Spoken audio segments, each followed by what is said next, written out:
Welcome to Tamer Bowling Video Ball Reviews.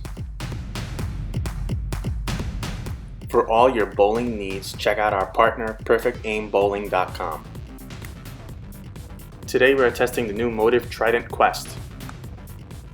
Tester 1 is yours truly, a medium speed lefty tweener. Tester 2 is a high speed cranker. Tester 3 is a high speed high rev player. We are testing on a 40-foot medium house shot. So first impressions of the Motiv Trident Quest. It's a nice looking ball for sure. Ultimately, we had mixed feelings on this piece depending on who was testing. For value, we gave the Trident Quest a 6 out of 10. It's a high-end ball. Unfortunately, we just don't see it being versatile enough nor strong enough to give a higher value rating. High rev testers liked the ball and saw more versatility. Other testers found a narrow window of usability. Overall, we gave the Trident Quest a 7 out of 10. Okay, what did we see? The Trident Quest does have nice shelf appeal. One thing we noticed was that we had slightly different out-of-box finishes, ranging from moderately shiny to fairly dull. Ultimately, we expected it to be a bit more shiny out of the box with the 5000 LSP finish, so not sure about the inconsistency there.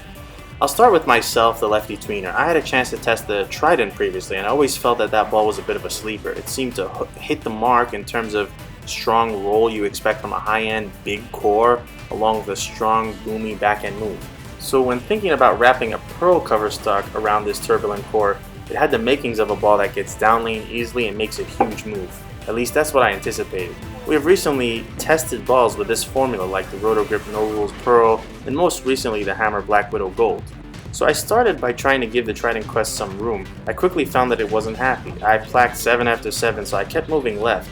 I was a bit in disbelief how direct I had to be, but I finally struck when I got to about 11 at the arrows to 6 at the break point. And from there I finally found some room where I could miss out into the friction. It's clean and smooth. It really wasn't very boomy off the dry boards. Definitely could not say I expected this reaction from a high-end Pearl ASIM. Honestly, it rolled much more like a medium strength benchmark type solid for me. The original Trident is a much bigger ball both in mid-lane read and back-end move, for me anyway. So on to Greg. He's got a higher rev rate and more tilt.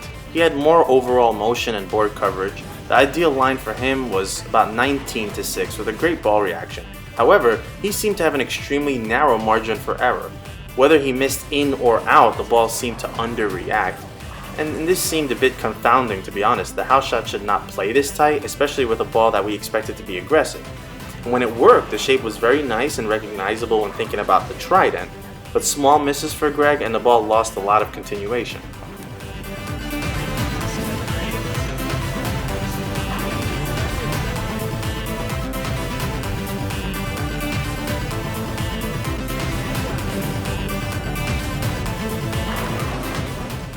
By now you're probably wondering what's going on.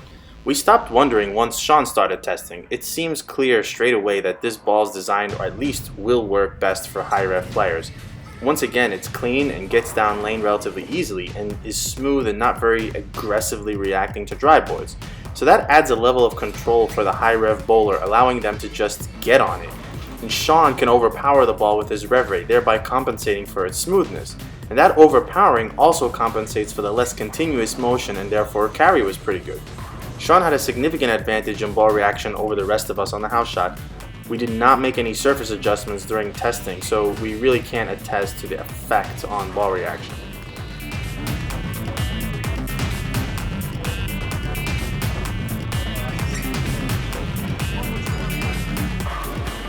Sean gets a chance to test against the United Revolt as well, and while the Quest covers a few more boards, you can kind of see that the Revolt rolls a little heavier through the pins.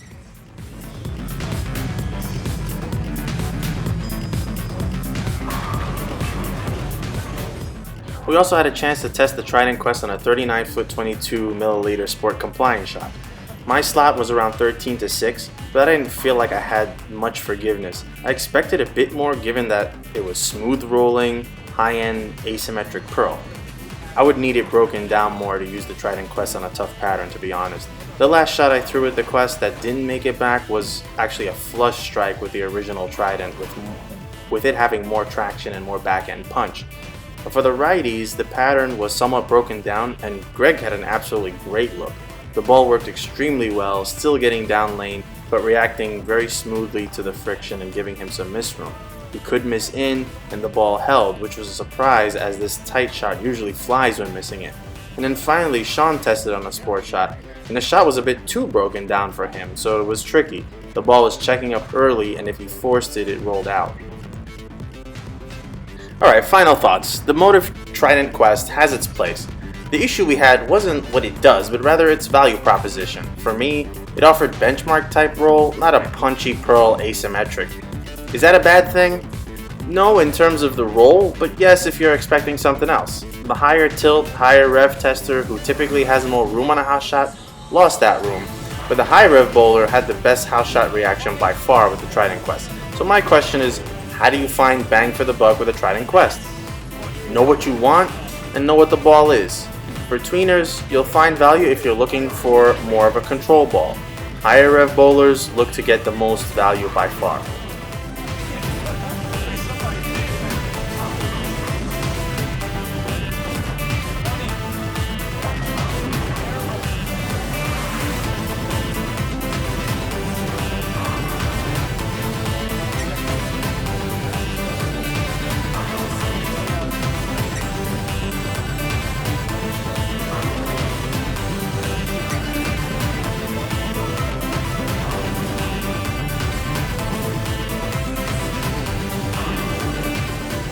I need to tell you to what Tamer Elbaga reviews that.